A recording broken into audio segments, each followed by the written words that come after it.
Então, nós vamos iniciando aí, né? Para quem não me conhece, meu nome é Gilberto Porto, eu sou engenheiro civil, formado pela Universidade Federal de Goiás em 1988, né? Estamos aí atuando no mercado, na indústria da construção e no mercado imobiliário há aproximadamente 35 anos. Eu vou compartilhar minha tela aqui com vocês, só para nós nos organizarmos aqui. Muito bem. Então, hoje nós vamos tratar um pouquinho sobre os elementos essenciais para planejamento e gestão de empreendimentos com resultados, né? Então, quando nós pensamos nesse conceito, nesse tema, né, eu coloquei algumas palavras que são importantes aí do ponto de vista do entendimento. Então, coloquei como elementos, né, que nós vamos tratar de alguns elementos. Nós não temos, dentro do processo de planejamento, processo de gestão e da busca de resultados, nós não temos um elemento único, né? Nós não temos aquele tiro certeiro. Então, nós vamos ter que vir compondo elementos e separando e priorizando, né? Selecionando esses elementos, por isso eu coloquei a palavra essenciais, para aí a matriz, nós vamos já tratar disso, de planejamento e gestão, né? O planejamento, nós vamos ver daqui a pouco, eu vou tratar como o conceito, como aquilo que nós vamos planificar antes, como aquele campo que nós vamos tentar enxergar de antemão, né? Nós estamos começando um empreendimento aqui, vamos tentar enxergar de antemão o que vai acontecer para frente. Isso é o conceito do planejamento, né? E a gestão eu quis associar ao elemento execução. Então, essa matriz é sempre muito importante. Nós não temos aí elementos dissociados, né? Mas são elementos fundamentais para que a gente possa caminhar, né? Empreendimentos aí, eu quis tratar desse nome pelo fato de dar amplitude, né? Nós não nos direcionarmos para uma obra civil, obra de empreendimentos imobiliários, mas de uma obra de forma geral e até de processo de gestão como um todo, né? E com resultado, né? Nós vamos trabalhar um pouquinho a respeito disso, essa questão do resultado. Então, está aí explicado o porquê do nosso tema e nós vamos trabalhar um pouquinho sobre isso aí.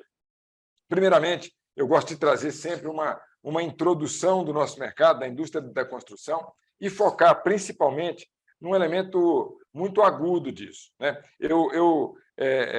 Quando eu trato desse slide próximo, que eu vou mostrar para vocês aqui agora, nós estamos querendo dizer e trazer para a nossa reflexão, né, um ponto que é essencial em relação às nossas atividades, né? Nós desenvolvemos atividades aí, no nosso caso agora, ligado à construção, empreendimentos, e o grande objetivo desse ponto, né, desses empreendimentos que trabalhamos, é o alcance de resultados, principalmente do ponto de vista de resultados ligados ao lucro, né? Isso é muito importante para que a gente possa dar continuidade nas nossas empresas, para que nós possamos nos desenvolver, remunerar quem aplicou o capital e se arriscou quando tivermos investidores, e, fundamentalmente, é importante isso, né, para que nós possamos avançar e ir adiante. Só que, para isso, existe toda uma composição. Nós temos que falar de propósito, né? Propósito, nós temos que falar do porquê, né? Nós vamos ter que tratar sobre o nosso direcionamento. Não existe lucro pelo lucro. O lucro é um objetivo fundamental, mas ele é uma consequência de um trabalho bem feito. Vamos analisar um pouquinho isso aqui, ó. Nós temos na composição aí dos nossos, seja de um projeto que vamos apresentar, de uma proposta, seja aí de um empreendimento que estivemos fazendo por incorporação ou construindo para vender, né? Seja da nossa prestação de serviço na área de construção, seja daquilo que for dentro do nosso setor. Quando nós passamos um preço, um elemento ligado ao valor disso, o valor da proposta que passamos para o cliente, ele é composto basicamente de dois grandes grupos, dois grandes elementos, né? Os custos, e aqui eu vou tratar custos e despesas fixas como custos, né? E a parte ligada ao lucro, né? Então, quando nós temos esse elemento aqui, nós temos a composição do preço e praticamente todo o conjunto, né, daquilo que é necessário para que nós avancemos no desenvolvimento, né? Os custos e as despesas fixas estão ligados ao desenvolvimento daquilo que nós nos propusemos a fazer, né? E o lucro como resultado, como consequência, como remuneração do nosso trabalho. Muito bem. O que acontece? Quando eu mostro isso aqui, a equação parece que ela é assim, ó. Preço, né, é igual aos custos mais o lucro, né? Se eu tratar isso aqui de custos, ó, custos, isso aqui de lucro, então a equação parece que é essa. Mas essa equação, ela nos engana muitas vezes, ela é ilusória. Porque, imagina bem, os nossos alunos aí que estão, o Santiago, estou vendo ele ali. Muito boa noite, Santiago. Santiago esteve conosco ontem, né? Isso. Então, estava tratando com eles ontem aí. Então, imagina só o seguinte: se essa equação fosse direta dessa forma, o que aconteceria? Ora, eu vou adquirir um terreno lá na cidade do Santiago, que eu não me lembro qual é, né? Santiago está lá, Natal, perto da Praia do Careca ali, ou da Praia Ponta de Negra, né? Ponta Negra, né? Ponta Negra. Isso então, mesmo.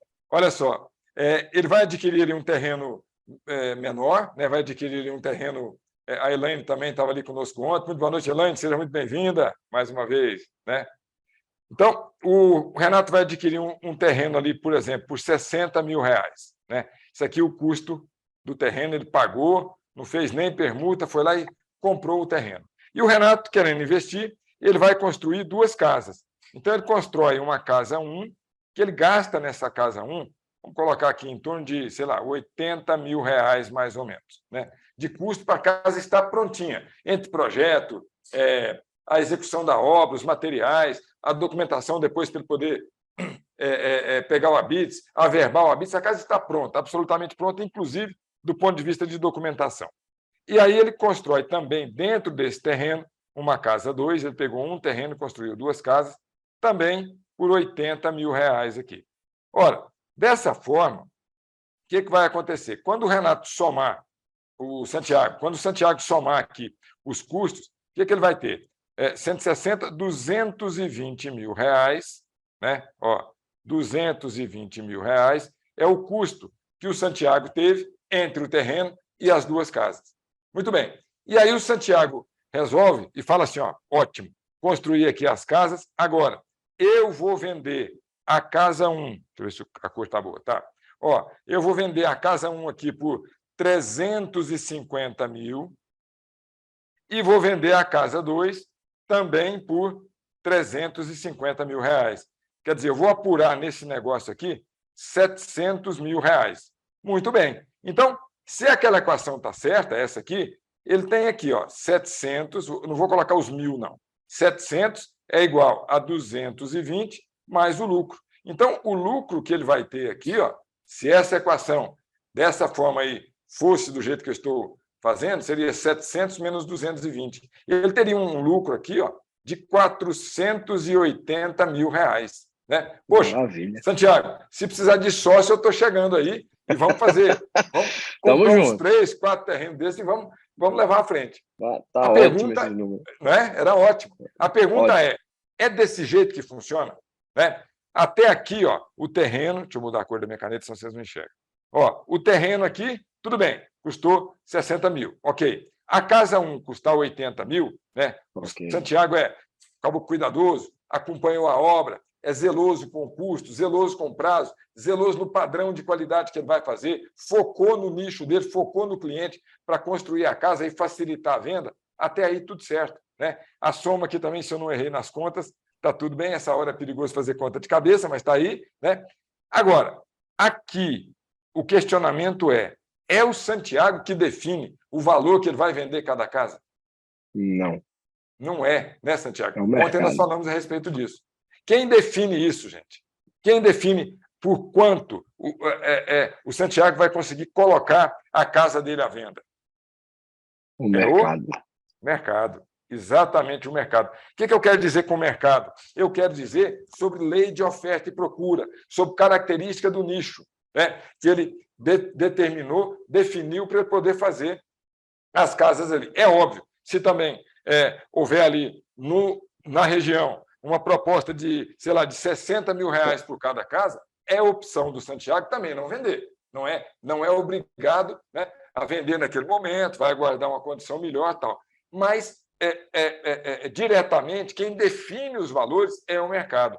Lógico, nós estamos falando assim, ó, se eu for traçar um gráfico aqui, eu tenho esse gráfico e aqui, ó, nós temos a média do mercado. Vou chamar aqui de valor médio do mercado, né? Os valores vão oscilar um pouquinho abaixo, um pouquinho acima se houver. Já já nós vamos falar sobre isso. Se houver vantagem competitiva, se houver preferência do nicho que o Santiago resolveu escolher e a turma vai ali optar pela casa dele, talvez ele consiga vender um pouquinho acima da média de mercado, né? Ou um pouquinho abaixo, se ele resolve, não, vou vender um pouquinho abaixo que eu quero vender rápido, quero me capitalizar, que eu tenho outros negócios a fazer.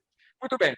Então, essa fórmula desse jeito aqui, ó, ela não ela nos ilude, né? Porque a fórmula correta, pessoal, é aqui, ó. Olha só, eu tenho que o meu lucro é igual ao preço menos o custo. Ah, Gilberto, mas você chamou a gente aqui numa terça-feira, 19 horas, nós nos inscrevemos lá. O Renato já falou que uma palestra aqui para poder divulgar um pedacinho daquilo que nós falamos no MBA de Gerenciamento de Obras, que vai se iniciar, né? Você está aí com o coordenador do curso, que veio prestigiar, veio conversar com você, e me faz uma história dessa, falar que não, a equação, você só mudou o custo de lugar. Mas isso é fundamental, pessoal. Olha só, o preço aqui é uma variável que nós não controlamos. O preço é ditado pelo mercado. Ora, se o preço é ditado pelo mercado, vou mudar de página. Ó, o que acontece? E se o mercado pressionar o preço para baixo, né? Num outro empreendimento, Santiago vendeu, foi lá, foi bem, né? Vendeu ali pelo preço adequado, ele topou o preço que estava se conseguindo, vendeu, mas aí ele compra um terreno e o mercado, por algum motivo, por característica de mais dificuldade de acesso a crédito, mais oferta de produtos naquela região que ele escolheu, o preço cai um pouquinho.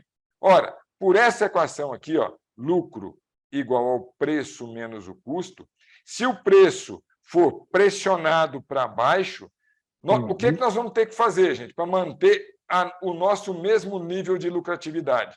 Na mesma proporção, eu tenho que pressionar os meus custos. Eu tenho que exercer gestão, aí olha só, gestão em cima de um elemento que eu planejei para poder manter isso aqui, ó. Olha só, eu quero manter o meu lucro na mesma medida, na mesma dimensão, na mesma proporção A, então eu vou ter que, ó, meu custo era B e o preço é menor agora, esse preço aqui é diferente, eu vou ter que tratar o novo custo como B', onde o B' é menor do que o B. Ou seja, eu tenho que cuidar fortemente dos nossos custos, nesse caso aqui, para poder manter no mercado, porque eu quero manter o lucro, eu quero ter perenidade no negócio, eu quero fazer a minha empresa crescer, eu quero ter condição de me desenvolver enquanto gestor, me desenvolver tecnicamente, desenvolver a minha equipe, melhorar os equipamentos que eu tenho. Vocês vão ver, eu preparei um slide de fechamento que eu gosto demais, que é do Deming, né? Ele vai falar sobre o que gera a qualidade nas nossas empresas. Vocês vão ver o slide final ali. Então, o que nós temos que preparar e trabalhar fortemente é isso. Óbvio, gente, não é custo pelo custo, não é lucro pelo lucro, mas é uma característica que nós vamos trabalhar, que nós vamos ter como consequência uma rentabilidade que vai nos permitir estar perenes, constantes, em crescimento no mercado que nós escolhemos. E, para isso, precisa de uma série de elementos aí, né? Muito bem. A turma que estava aí viu isso aqui ontem, né? Olha só, quem riscou aí acontece mesmo. Fica tranquilo que essas coisas acontecem. Isso aqui não tem nada, não. Não precisa ficar com vergonha, não. Eu também, a primeira vez que eu vi aquela canetinha lá, eu testei, eu risquei a tela, mas está tudo certo. Não fui eu, como é que eu faço para tirar? Não, tranquilo, Gustavo, eu estou brincando aí, ó. Não se preocupe com isso, não. Estou querendo tirar agora, não sei como faz. Não preocupa, não, meu amigo.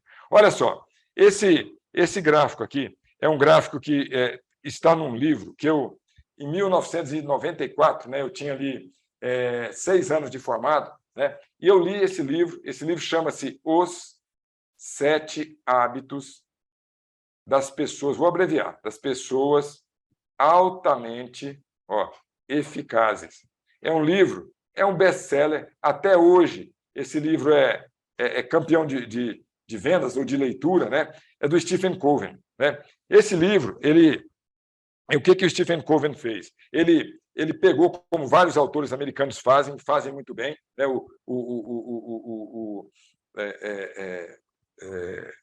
Estudam elementos de muita eficácia, de muito sucesso, né? Empresas de muito sucesso, empreendimentos de muito sucesso, e vão tentar achar um padrão, né? Daquelas lideranças, daquelas pessoas que trabalharam nessa liderança para que... Você tem, né, Renata? É isso aí, é ótimo. Né? Esse livro eu já devo ter lido e relido umas 8 vezes, e estou relendo agora de novo. Né? Então, ele buscou ali achar um padrão, né? De forma que pudesse depois repetir, alguém de alguma forma repetir a fórmula e alcançar a eficácia. Olha que ele fala de eficácia, ele fala de altamente eficiente. E ali ele define, né, a diferença entre eficiência e eficácia. Coloca como eficiência eu conseguir realizar tudo. Eficácia, eu realizar aquilo que está focado no meu resultado. Começa por aí a história. Né? E lá pelas tantas, ele coloca ali 2 círculos. Um, que é o círculo da preocupação, que é um círculo maior. Né? Observa bem, maior mesmo. Né? E esse círculo, ele trata aqui como as nossas preocupações maiores, né? Nossas preocupações, muitas vezes, que nós não temos controle sobre ela, por agora. Né? Existe uma incerteza. O que será que vai acontecer com a indústria da construção, com o nosso setor? Né? Quanto tempo dura? Nós estamos aí num aquecimento interessante, importante. Né? O nosso mercado está aquecido. Será que isso vai durar quanto tempo? Nós sabemos que todo o setor econômico ele tem expansões e retrações. É comum, isso é comum, é natural. Inclusive, nós expandimos na respiração e retraímos, o nosso coração pulsa e reflui, natural isso aí, né? De qualquer segmento econômico. Então, quanto tempo dura essa nossa expansão? Né? E aí, será que... Olha, eu ouvi dizer que a taxa Selic parece que na próxima reunião do Copom ainda não abaixa, e se não abaixar, o que vai acontecer? Ainda os investimentos continuarão sendo direcionados ali para investimentos em renda fixa, por exemplo, porque aí o governo está remunerando bem e o risco é muito menor do que eu investir no setor produtivo. Se eu pego o dinheiro e coloco no setor produtivo, eu tenho possibilidade de ganhos maiores. Quando a renda fixa, os rendimentos de baixo risco, estão remunerando menos. Então, os investimentos vão para o setor produtivo. Quando a taxa Selic sobe, e ela é uma das bases da economia, não é a única, né? Ela sobe aqui, o que acontece? O risco dela é menor. Então, os investimentos vêm para cá. Ixi, então, vai tirar dinheiro do nosso setor, não vai andar. Tá bom, então, vamos colocar aqui na taxa Selic, na nossa preocupação aqui. E o dólar? Hoje o dólar bateu 5,1, ele deu uma subida. Vixe, será que vai subir mesmo? E se o dólar subir, a exportação fica muito mais fácil, muito mais simples. A turma vai exportar aço, né? Lei da oferta e da procura. Cai a oferta de aço aqui, a procura continua, porque o nosso mercado está aquecido, vai subir o custo. Ih, meu Deus, aí eu já não durmo, eu já me preocupo. O Stephen Covey fala que quando nós focamos no ciclo de preocupação e damos uma atenção prioritária, vamos chamar assim, para esse círculo, as empresas e os profissionais se tornam reativos. Ou seja, eles comprimem o seu círculo de influência, né, que ele caracteriza e conceitua como aquele círculo, aquelas ações onde eu tenho efetivamente poder de decisão, poder de realização. Né? Porque, observa bem, eu, Gilberto, aqui, estou falando para vocês sobre taxa Selic. Eu tenho alguma forma de interferir nisso? Não. Ontem eu brinquei com os meninos, o máximo que eu tenho é, de vez em quando eu vou para algum lugar aqui em Brasília, eu estou falando de Brasília, minha base é aqui, passar na frente do Banco Central. No máximo, a minha proximidade, né, com o poder decisório em relação à taxa Selic está aí. São elementos de estudo, são elementos de avaliação de mercado. Né? Inclusive, a gente indica relatório Focus do Banco Central. Entrem lá, percebam isso, se inscrevam. Chega toda segunda-feira, fazem análises bastante interessantes de vários indicadores. Né? E esse relatório Focus, inclusive, a gente faz no nosso curso em uma das disciplinas que a gente ministra aí no MBA de gerenciamento, nós tratamos sobre INCC e mostramos, inclusive, como é que nós podemos, através desse relatório, projetar o INCC para mais à frente um pouquinho, né? Fazer uma projeção, né, que nós tivemos que, inclusive, fazer no empreendimento que nós tínhamos sido contratados como gerenciadores e tivemos que fazer isso por conta de um financiamento da Caixa Econômica Federal. Muito bem, mas colocado isso aqui, se nós vivemos no ciclo de preocupação, e aí a nossa taxa de ansiedade sobe muito, é natural, né? Eu não tenho controle, começo a me preocupar e deixo de perceber esse círculo aqui, ó, que é o círculo de influência, onde nós podemos atuar. Ora, nós não vamos ficar alienados, eu tenho que entender o que vai acontecer. E, a partir daí, agir onde eu posso agir. Essa, sim, é uma reação que o Stephen Covey fala, quando as empresas e os profissionais atuam no ciclo de influência, esses profissionais e essas empresas passam a adotar posturas proativas. Ou seja, elas passam a assumir a rédea das suas ações.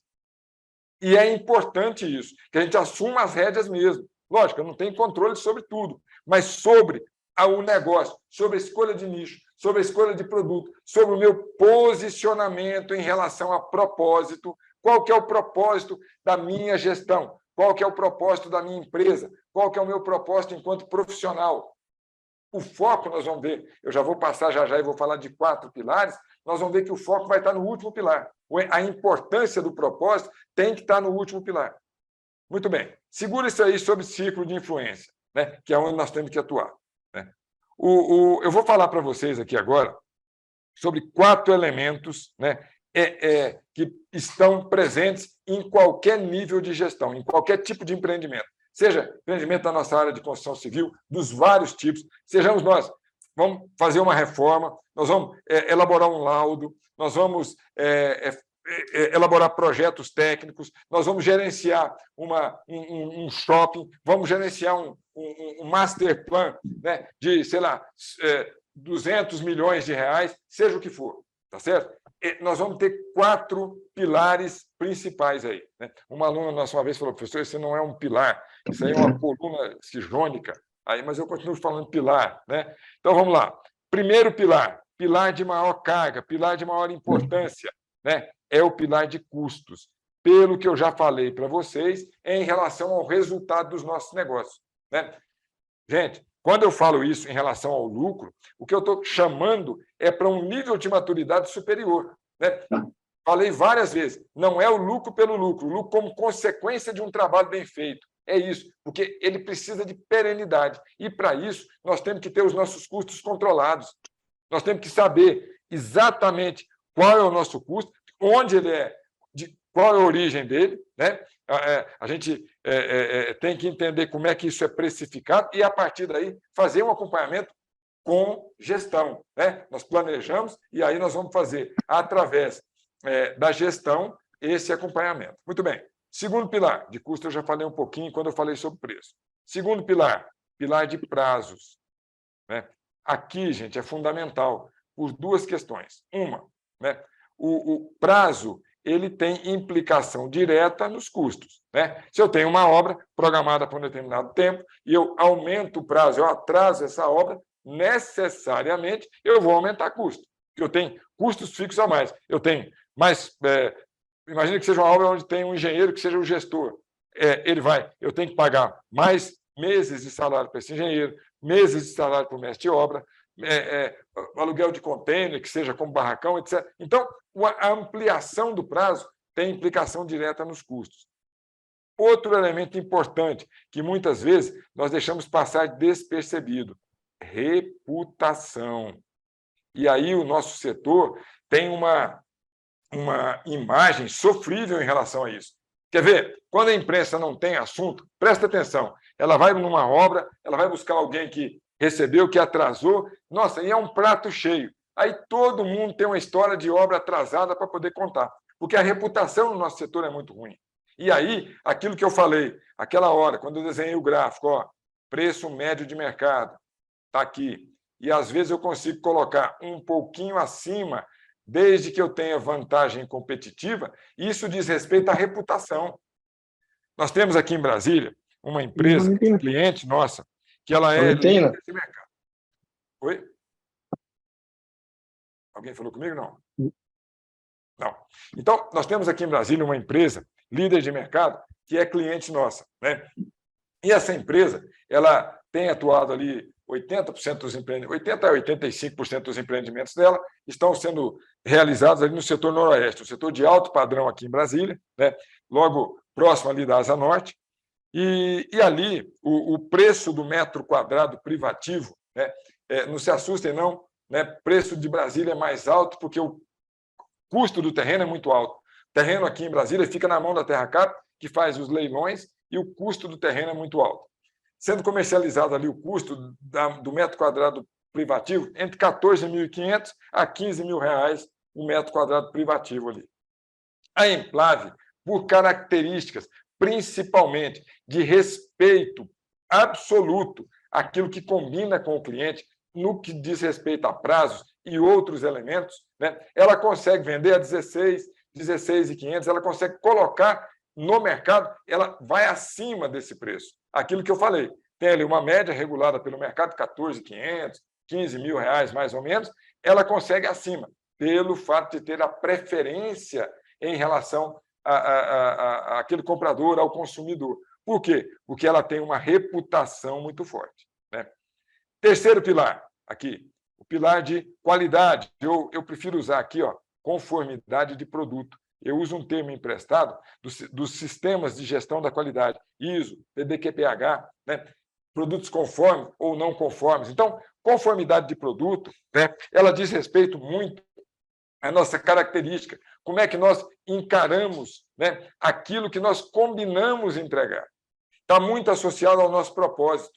Não é isso que vai nos diferenciar como para nós termos a preferência do consumidor. Por quê? Se eu tenho um produto de muita qualidade, de qualidade alta, logo os meus concorrentes vão igualar. Isso é normal.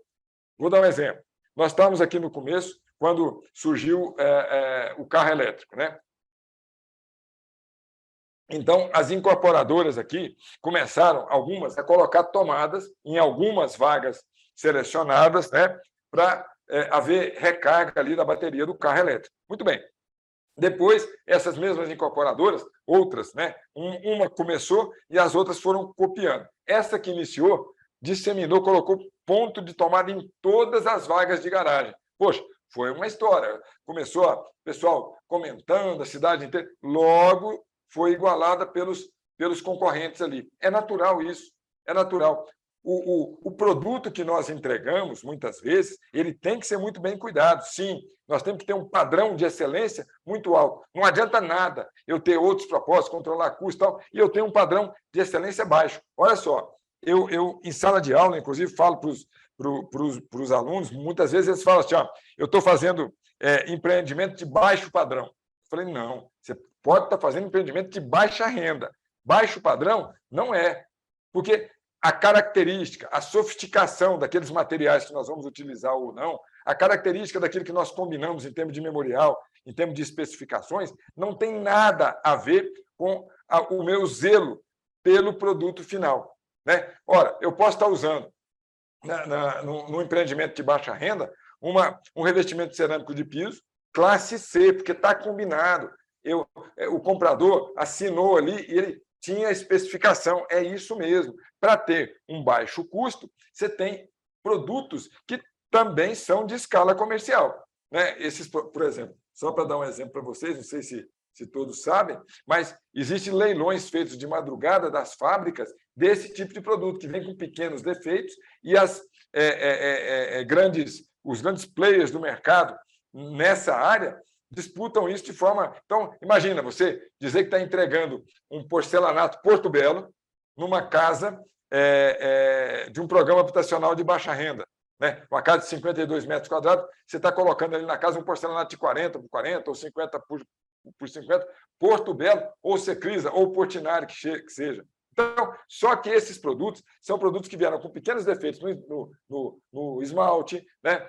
Com pequenas diferenças ali das dimensões, e são arrematados a preços característicos de produto classe C. Ora, mas isso não quer dizer que no assentamento, no cuidado, etc., eu não vá ter o mesmo cuidado que eu tenha num produto de sofisticação maior, né? Obviamente, se eu vou assentar uma bancada com mármore piguês, né, que ele é muito suscetível a risco, eu tenho que assentar essa bancada com cuidado, proteger, né? Diferentemente de eu assentar uma bancada, muitas vezes, de granitina na cozinha, que é a característica especificada por baixa renda. Mas essa bancada tem que estar no baixa renda, muito bem assentada, fixa, com uma pequena inclinação para frente. Quem já aí trabalhou lavando a louça lá para ajudar a esposa, né, sem que ela cobrasse, né, ela vai lá, lava. Não, você vai lá de bom grado, né, o Santiago? Lava ali a louça. E você muitas vezes tem a água empoçando aqui, ó, no encontro. Vou fazer um corte aqui, ó. Você tem a água empoçando. Aqui está o roda-banca, que a gente chama, aqui está a bancada, ó, e aqui está a cuba, né? E aí você vai lavar e a água empoça aqui, ó. Horrível. Essa bancada, o desejável dela é que ela tenha uma pequena inclinação para cá, para facilitar depois a limpeza. Isso vale para produto de baixa renda também. O zelo é o mesmo. O zelo é o mesmo. A característica que muda é a sofisticação, a qualidade dos produtos. Mas o nosso trabalho, como profissionais da área, tem que ser o mesmo, né? Então, olha só, custos, controlar custos, entregar, obrigação. Entregar dentro do prazo combinado, obrigação. Entregar dentro de um padrão de qualidade que seja compatível para que nós possamos ser chamados de profissionais, é obrigação. Onde é, então, que há um diferencial? Onde é que nós podemos nos diferenciar e aí começar a alcançar resultados diferentes? É no quarto pilar. Aqui vai entrar e vai explicitar o nosso propósito. Aqui, ó, é o pilar de satisfação do cliente. Tá? Eu brinco em sala de aula que quem adivinha o que é o meu desenho, a turma costuma ganhar lá uns 10 pontos na média, mais ou menos 15 pontos, né? Então, vocês aqui não vão... eu não vou dar nota, então isso aqui é uma coroa. Vou escrever aqui para ninguém ficar enganado aí, né? Então, esse pilar é o pilar de foco nosso, né? Observa bem, como é que o cliente chegou até a gente? Ele tinha uma necessidade, ele precisava suprir uma necessidade dele, né? E ele enxergou em nós, profissionais, ou na nossa empresa, a expertise, a capacidade de atender e resolver essa característica dele, seja por indicação, seja porque ele viu uma publicidade no Instagram, né? Quantas vezes as pessoas procuram o IPOG, né, para poder fazer os seus cursos, para se capacitar, porque viram uma publicidade, ou um colega comentou, olha, tivemos aula lá, são professores práticos, a resposta que a gente tem não é que inexiste problema, não é isso. Em qualquer situação, não é a inexistência do problema que caracteriza esse foco, mas a forma como nós resolvemos o problema. Então, isso é característica desse pilar. Se o nosso propósito é o atendimento da necessidade, muitas vezes nós vamos fazer mais do que aquilo que nós estamos remunerados a fazer. E isso é excelência. Esse nome aqui, ó, é excelência. Aqui nós atingimos um grau de excelência. E aí é difícil copiar. Aí é difícil o concorrente alcançar. Porque eu vou estar focado o tempo todo em cumprir, suprir a necessidade do meu cliente. Não vou enfiar a mão no bolso e ter prejuízo por conta disso. Não é isso que eu estou dizendo. Mas eu vou fazer o que tiver ao meu alcance para atendê-lo. Vou dar outro exemplo da Implave, né? Eu estou dando exemplo que hoje eu passei praticamente o dia lá com eles, fazendo os acompanhamentos de obra, os indicadores de resultado, etc.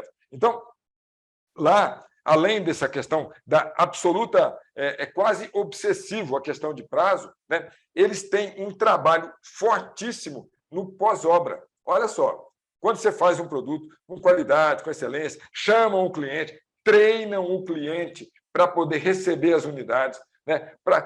Se identifica alguma coisa na hora do recebimento, faz um checklist, tem, às vezes, uma condição de resolver na hora, senão marca com o cliente novamente para ele voltar e receber ali o produto. Ok. Depois que o cliente recebeu, está morando, tal, eles têm uma equipe montada, eu diria que é uma pequena construtora dentro da própria Implave para atender o pós-obra. com um nível de atenção diferenciada. Todo mundo, quando eu falo, talvez, acho que todo mundo aqui sabe que eu estou falando de pós-obra, assistência técnica, é a garantia que nós temos que dar depois do produto entregue lá para o nosso cliente. Né? Muita gente fala, pô, mas que trabalho chato, é difícil. Por que é chato e difícil? Porque, normalmente, quando você vai, o cliente está mal-humorado. Pensa, cada um de nós. Né? Eu estou aqui no meu escritório. Imagina que eu comprei esse escritório de uma consultora. E aí, esse escritório aqui começa, na hora que eu estou aqui dando uma aula, ou fazendo uma reunião com o cliente, ou fazendo uma palestra como essa, começa a soltar aqui o forro de gesso, né? Cair aqui em mim, ou tem um vazamento, alguma coisa aí. Ora, eu vou ficar absolutamente aborrecido. Eu já estava instalado. Aí eu aciono a construtora. Ela vem aqui amanhã de manhã, manda um engenheiro. Vou falar, meu filho, como é que você faz uma coisa dessa? Pelo amor de Deus, eu estava aqui dando aula, dá um jeito nisso. Eu estou aborrecido. O que eles fazem? Eles entendem isso. Né? E olha só, conversa com o cliente, resolve. Nesse caso aqui, eu estou caracterizando como um problema, realmente um vício de construção. Mas existem outros elementos em que o cliente chama e aciona e não é vício de construção. Às vezes é algum prestador de serviço dele, ou mau uso, tal. Mesmo assim, essa turma vai dar atenção, auxilia a resolver o problema, mostra, caracteriza que não é problema deles, mas dão uma atenção diferenciada, porque estão focados no atendimento das necessidades desse cliente. Isso, gente, chama-se propósito. Isso chama foco. Concorrência não copia isso, porque isso é inerente à nossa característica de execução. Tem um livro fantástico do Simon Sinek, chama Comece pelo Porquê. Comece pelo porquê. Esse livro é maravilhoso. Né? Eu tô quase no finalzinho, estou lendo esse livro agora, estou quase no finalzinho, e é um livro encantador. Né? E ele trata exatamente disso aí. Muito bem, feito isso, né? Nós vamos agora mostrar aqui para frente, um método. Eu brinco com o pessoal, vou ser um pouquinho arrogante agora. Vou mostrar 3 coisas para que nós possamos realizar qualquer coisa. Né? Então, primeiro, conhecimento. Né? Não adianta eu querer estar ali focado no 4º pilar, atendendo a necessidade do cliente, pensando em excelência, se eu uso tentativa e erro. Né? Se eu testo e não dá certo, eu testo de novo, ó, cliente, espera aí, estou testando. Não dá, eu tenho que ter conhecimento sobre aquilo que eu estou fazendo. Aqui, ó, é a teoria. É a imersão, é buscar embasamento naquilo que nós vamos executar. Quem fala que na prática a teoria é outra, não conhece nem a prática e nem a teoria. Na prática, a teoria não é outra, não. Aqui, ó, o elemento 2, o método, caminho para a meta, execução, aqui é prática. Ó. Para que eu faça bem a minha prática, eu preciso saber o que eu estou fazendo. Vamos pegar uma figura de obra que nós relacionamos muito com a prática. Né? O mestre de obras. Os grandes mestres de obras que eu conheço e que eu conheci, né, até hoje, vêm primeiro da carpintaria. Eles começaram ali como ajudante carpinteiro, viraram carpinteiro, depois viraram encarregados de carpintaria e eram grandes encarregados. Dali viraram mestre, e esse mestre que vem dali, ele tem um desenvolvimento muito diferenciado. Por quê? Porque para que ele se desenvolva na carpintaria, ele tem que aprofundar, ele tem que saber ler um projeto, ele tem que entender como é que vai entrar a ferragem, ele tem que dar solução em elementos diferentes, ele tem que moldar, ele fabrica as próprias ferramentas. O que é a carpintaria em obra? O que é a forma? É uma estrutura que vai receber uma outra estrutura, que é o aço, para que a gente possa moldar a estrutura definitiva. E tem escoramento, e tem travamento de viga, mas, olha, é uma prática onde ele vai buscar o conhecimento o tempo todo. E quando essa turma pensa, a gente sempre pensa nisso, e a gente coloca numa outra disciplina que a gente ministra também no gerenciamento, no MBA de gerenciamento de obras, que está ligado à construção enxuta, a gente mostra que os grandes planejamentos que a gente faz em termos dos nossos empreendimentos, eles são coletivos. Eles vão pegar pessoas da obra, eles vão pegar a turma de engenharia, a turma de projeto. O que eu estou fazendo quando eu faço isso? Eu estou aglutinando conhecimento. Isso é fundamental, gente, para que a prática possa estar iluminada. A prática aqui, ó, é fazer mesmo, é execução. Nós precisamos da execução, nós não somos cientistas, nós trabalhamos na execução, mas é o conhecimento que ilumina a prática, que ilumina a execução. Muito bem. Terceiro elemento, liderança. Né? Nós precisamos lembrar que nós estamos envolvidos e mexemos com pessoas o tempo todo. O tempo todo. Nós vamos ter que desenvolver capacidade de argumentação, empatia, capacidade de entender como é que é o nosso projetista, como é que é o nosso cliente, como é que é o nosso funcionário, o nosso colaborador, como é que é o nosso chefe, como é que... Olha, todas essas pessoas são pessoas, e liderança significa que eu vou conduzir essas pessoas para o rumo do objetivo. E aí, ó, eu vou voltar aqui e, na caracterização da necessidade do cliente, eu vou conduzir aquilo que eu precisar para alcançar o meu resultado. Muitas vezes eu vou trocar uma ferramenta. Eu vou pegar uma ferramenta que eu acredito nela e vou mudar, porque o cliente não se adapta. Isso é importante, gente, demais, porque eles têm foco em relação ao cliente. Isso é liderança. Isso é conduzir aonde eu quero para os nossos objetivos. Então, conhecimento, método e liderança. 3 coisas para realizar qualquer coisa, né? Então, olha só, quando eu foco nos 4 pilares, eu estou caminhando, ó, na direção do meu círculo de influência. Vou estar atento à ambiência. Ambiência de negócio, ambiente macroeconômico, vou entender o que está acontecendo. Muitas vezes vou perceber nichos de mercado diferentes, ótimo, mas para atuar no meu círculo de influência. Muito bem, nos 4 pilares. E aí, ó, eu vou buscar conhecimento, método e liderança em custos. Nós não temos aqui um pilar de custos, o primeiro pilar. Eu vou buscar conhecimento, método e liderança para poder desenvolver o pilar de prazo, para que eu possa entregar as minhas obras, as nossas obras, os nossos empreendimentos, projeto que seja, dentro de prazo. Eu preciso planejar isso, né? Já vou colocar um gráfico aqui da matriz planejamento e execução para poder ilustrar isso aí. Eu preciso, aqui, porque o nosso segundo pilar é prazo, eu preciso, no pilar de conformidade de produto ou de qualidade que queiram, ter conhecimento, método e liderança. Aqui, ó, em conformidade do produto. Preciso ter conhecimento, método e liderança no 4º pilar, que eu tenho que fazer gestão da minha relação com o cliente. Então, satisfação do cliente vai exigir gestão. Gestão, gente. Né? Nós temos que planejar. Como é que o cliente chegou até a gente? Assim, o que ele precisa? Qual que é a necessidade dele? De fundo, de essência. É essa aqui. Então, eu vou planejar aquilo que eu estou fazendo para poder atender esse cliente. Programar os encontros com ele, visita. Vou dar um exemplo de obra. Visita a obra regularmente. Quando eu concretei a primeira laje, ou então fiz a marcação dos apartamentos, eu vou marcar um coffee break, um cafezinho na obra dia de sábado pela manhã, vamos levar o cliente até lá, convida ele a levar o arquiteto que ele tem, etc., para ele poder ver como é que é o apartamento, para eles entenderem. Né? Então, isso precisa de gestão dentro do processo. Tá? Muito bem. Para isso, gente, né, nós precisamos, né, do elemento planejamento, é fundamental, né? Mas observa bem, planejamento, ó, eu gosto muito disso aqui, ó. Planejamento não é trilho, né? Ele é trilha. O que eu quero dizer?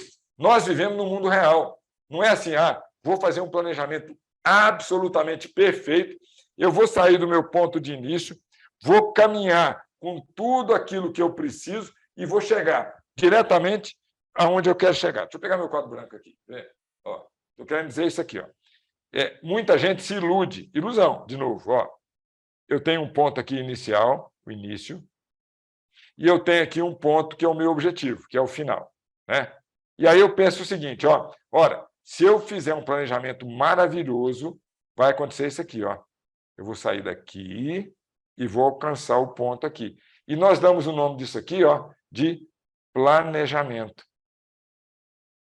Ora, isso não é planejamento, gente. A gente não vive nesse mundo aí. Planejamento não é trilho. Né? Se nós colocarmos aqui o nosso carrinho, ó, Ixi, agora eu vou desenhar um carrinho aqui, hein? Ó, nosso quase um fusquinho, né? Com um capô amassado ali. Então, se nós aqui é a nossa condução do nosso projeto, né? Ah, nós vamos em linha reta, eu vou chegar lá porque eu tenho um bom planejamento. Esquece, isso não é assim. Não se iluda com isso, não.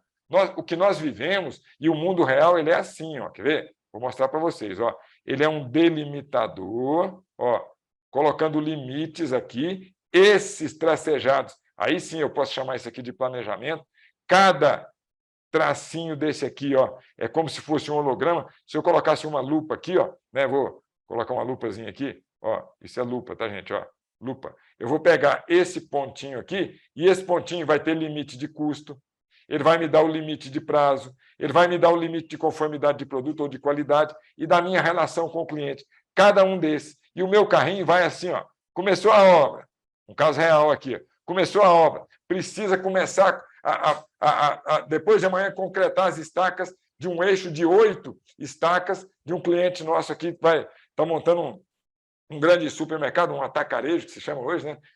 Na cidade próxima aqui a Brasília, em Valparaíso. Mas aí o fornecedor de aço está resistente, não está querendo entregar, está querendo combinar e entregar para ele o aço no final do mês de junho.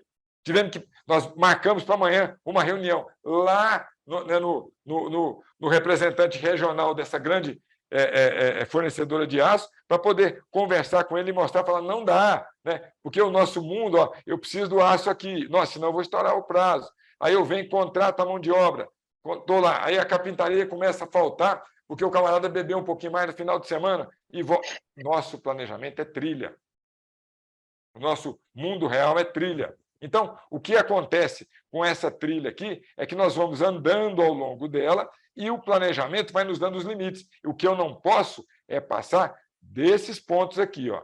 Se eu passar desses pontos, eu começo a ter problema no meu resultado. Mas como é que a gente faz? Então, a gente faz assim, ó. Nós temos sempre a nossa característica de matriz planejamento e execução, né? Sempre associado, é a teoria, vou chamar de planejamento a teoria, iluminando a prática, que é a execução, ok? O método. E aqui, ó, o verde aqui que dá contorno nisso tudo é a liderança, ok? Então, como é que nós vamos fazer? Ó, nós vamos ter linhas de base, linhas referenciais para custo, linhas de base.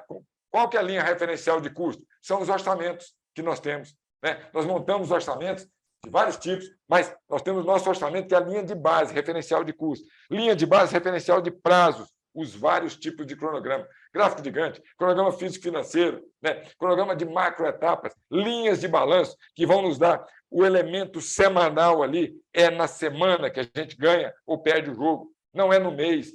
Como foi o meu resultado do mês? Consequência de 4,23 semanas, em média, que nós temos no ano. Cada mês tem, em média, 4,23 semanas. Então, se eu fui bem na primeira semana, fui bem na segunda semana, fui bem na terceira semana e na quarta, eu fui bem no mês. Então, o meu foco é a semana. Então, as linhas de balanço vão nos auxiliar nisso. Isso é técnica, estratégia de construção enxuta, né? Linha de base de qualidade, né? Que, caso queiram chamar assim, conformidade de produto. Aqui, ó, são os nossos procedimentos de execução de serviço, ficha de verificação de serviço, ficha de verificação de materiais, procedimento operacional padrão. É isso. E uma conferência ligada à execução, né? E linha de base da satisfação do cliente, cuja base, a linha de base, é o contrato e os seus anexos. O que nós prometemos? No contrato, nós materializamos o que nós vamos fornecer para atender uma necessidade que o cliente tinha. É ali, lá no contrato. Então, nós vamos trabalhar com isso, vamos montar esses elementos aqui. Espera aí, preciso do meu mouse, que quando fica amarelo, eu não enxergo onde é que está. Aqui. Vamos montar elementos que vão nos fornecer dados de onde estamos, né? Se eu voltar aqui no meu quadro branco, ó, esses indicadores vão dizer, aqui, ó, isso aqui são os indicadores. Se eu estou andando aqui, eu estou distante ou próximo do limite de custo, são os indicadores que vão me fornecer isso aqui. Então, os indicadores são fundamentais para que eu possa acompanhar na semana 1 ou no mês 1, caso queiram, no próximo ciclo, no próximo ciclo, no próximo ciclo, e em cada um deles, montando pequenos embriões de lições aprendidas, até eu chegar na consolidação do resultado no final dos empreendimentos, consolido lições aprendidas e verifico melhoria para o próximo empreendimento. Sempre nós vamos poder melhorar, sempre. Né? A gestão japonesa trabalha com um conceito de qualidade total que é fantástica. Como é que eles fazem? Da seguinte forma: hoje eu sou melhor que ontem e amanhã eu sou melhor que hoje. Isso chama Kaizen, né? Que é a melhoria contínua. E muitas vezes, quando nós estamos acompanhando, mexendo, a gente faz aquilo que os japoneses chamam de kaikaku, que são aquelas incrementos rápidos de qualidade. Né? E isso é natural, é consequência natural. Né? Muitas vezes nós não vamos nem perceber isso, mas é o que vai acontecer. Então, dentro desses elementos, nós passamos a ter as condições de desenvolver aquilo que nós nos programamos. Então, se eu voltar aqui no elemento que deu origem, nós traçamos elementos aqui, eu falei de 4 pilares, falei de conhecimento, método e liderança, e estou tratando isso de essenciais, são fundamentais para o planejamento e a execução. Por isso eu coloquei esse tema, né? Que são fundamentais para que a gente possa alcançar o resultado. E olha, gente, aqui, essa coroa aqui, ela representa o grau de maturidade. Espera aí, vou pegar minha canetinha aqui. O grau de maturidade que nós vamos ter. O que eu chamo de grau de maturidade? Funciona assim, com os profissionais e com as empresas. Primeiro, quando nós não temos experiência... Opa, fui eu mesmo aqui agora. Quando nós não temos experiência, né, o que acontece? Nós começamos e temos muita dificuldade em entregar os produtos no prazo. A obra, o projeto, o laudo, o que seja. Então, o primeiro degrau aqui da minha escalada, olha, Santiago, essa hora da noite eu querendo desenhar uma escada em 3D. Aí eu estou pedindo também para todo mundo falar mal do meu desenho. Né? Eu não estou... É brincadeira um negócio desse. Então, o primeiro degrau é prazo. Né? Então, nós ficamos preocupados, despendemos muito recurso e, daí a pouco, nós conseguimos dominar o elemento prazo. Depois, nós vamos para o próximo degrau. Próximo degrau aqui é o degrau ligado aos custos. Né? Olha só, ligado aos custos aqui. Então, eu já dominei prazo. Né? Eu já consigo entregar. Eu adquiri massa crítica de conhecimento, fui buscar na prática, fui fazer cursos. Né? Por exemplo, o que o IPOB faz é associar prática com teoria. Por isso que coloca profissionais de mercado dentro de sala de aula. Aquele lema de inspirar a vida que vocês viram aí é verdade. Aquilo é que motiva a gente a passar e andar, porque a gente sabe que nós estamos transmitindo alguma coisa que é importante. Então, dominou o prazo. Né?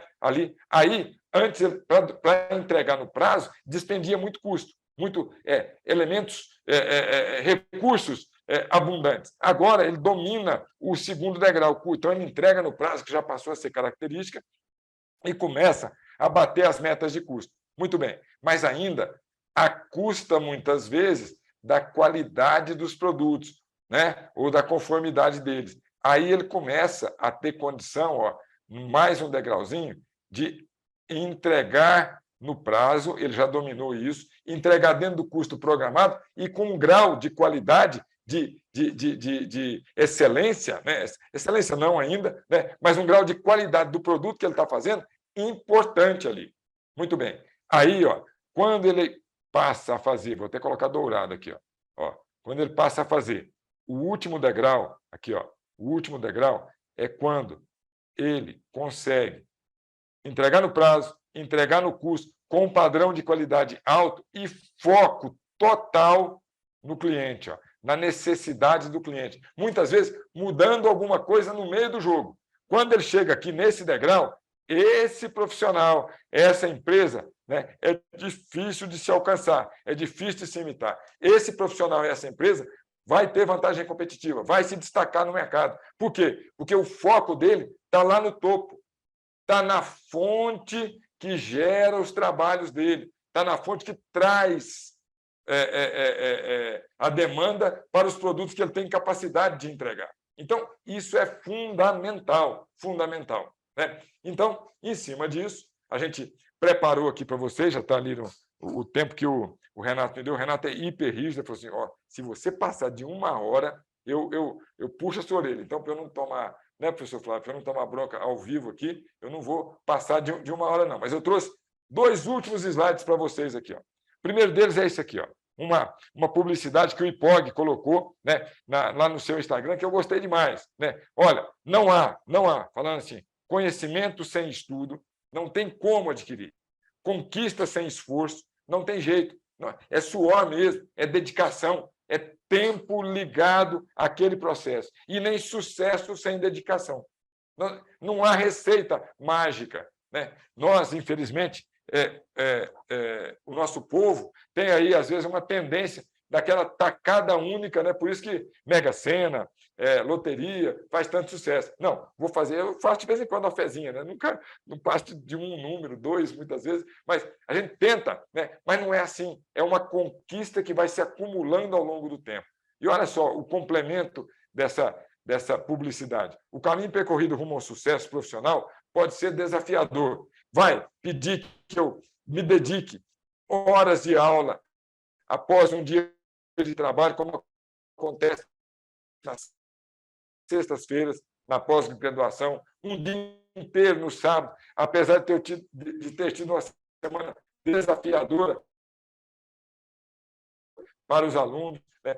O domingo ainda, até o domingo, tem trabalho para entregar, material para estudar, é desafiador. Mas olha só, a cada passo dado, se aprimora a competência. A competência ela é cumulativa.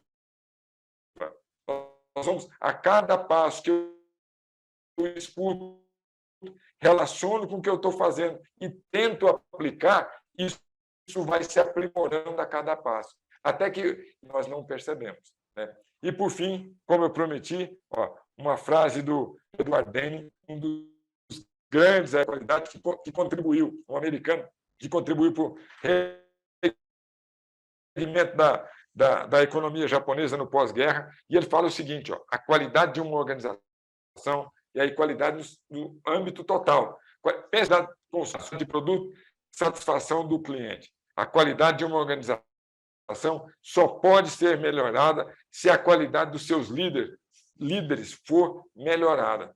Então, se eu quero que a minha empresa, se eu trabalho para a minha empresa, se as pessoas trabalham junto comigo, eu tenho que subir o nível dessas pessoas para que o nível da nossa organização suba. Não tem outro jeito. Se eu sou autônomo, trabalho, melhorar, eu tenho não ser no conhecimento, execução. Conhecimento, né? Pelo menos eu não conheço. Se alguém conhece, me informa, porque eu ainda não. Muito bem. Estamos aí à disposição, né? Fez, mas estamos aí. Né? Muito obrigado mais uma vez, pessoal.